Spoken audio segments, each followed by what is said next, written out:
मैं आग्रह करूंगा कांग्रेस विधायक दल के उपनेता आदरणीय प्रदीप यादव जी से कि वो आप लोगों से मुखातिब हो कि झारखंड सरकार ने कल एक महत्वपूर्ण निर्णय किया है इस राज्य के सापेक्ष में। इस राज्य में जाति जनगणना राज्य सरकार कराएगी, जाति सर्वेक्षण कराएगी।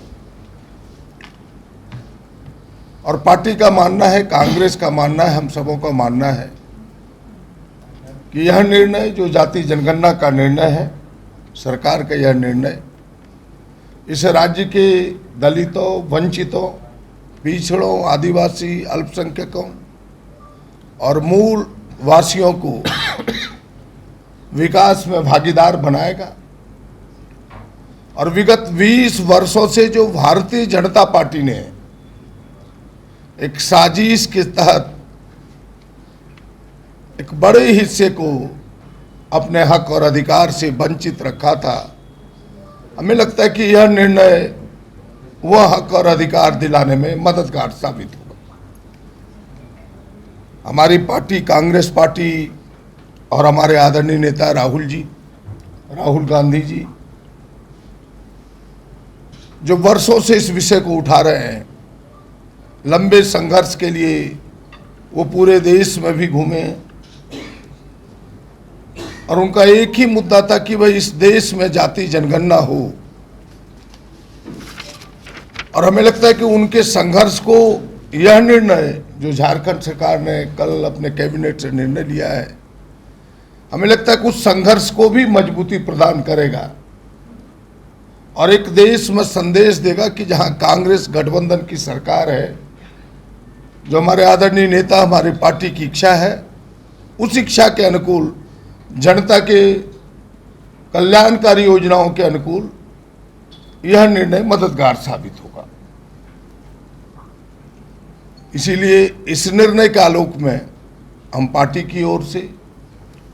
आदरणीय नेता राहुल जी को, माननीय मुख्यमंत्री जी को और पूरी सरकार, गठबंधन की सरकार को, कांग्रेस, झारखंड मुक्ति मोर्चा, आरजेडी गठबंधन की सरकार को हृदय से बधाई देता हूं, धन्यवाद देता हूं। राज्य की जो एक बड़ी आबादी, खास करके पिछड़ों की जो आबादी, जिन्हें 7 जिलों में आरक्षण शून्य था, वो 7 जिले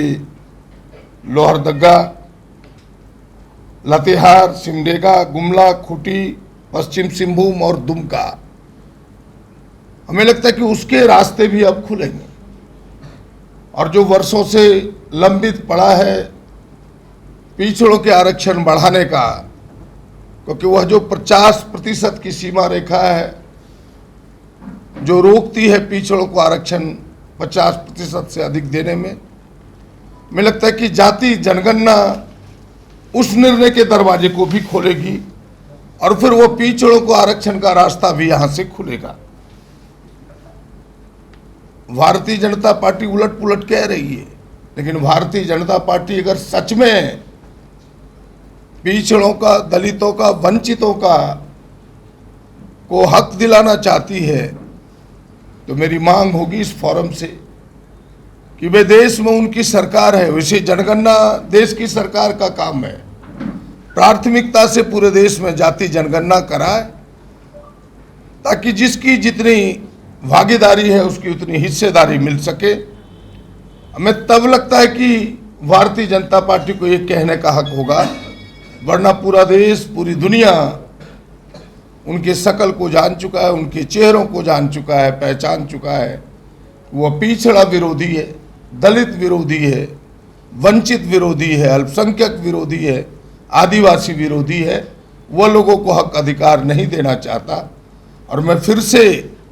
बड़े दावे के साथ कह सकता हूं कि यह जो निर्णय आया है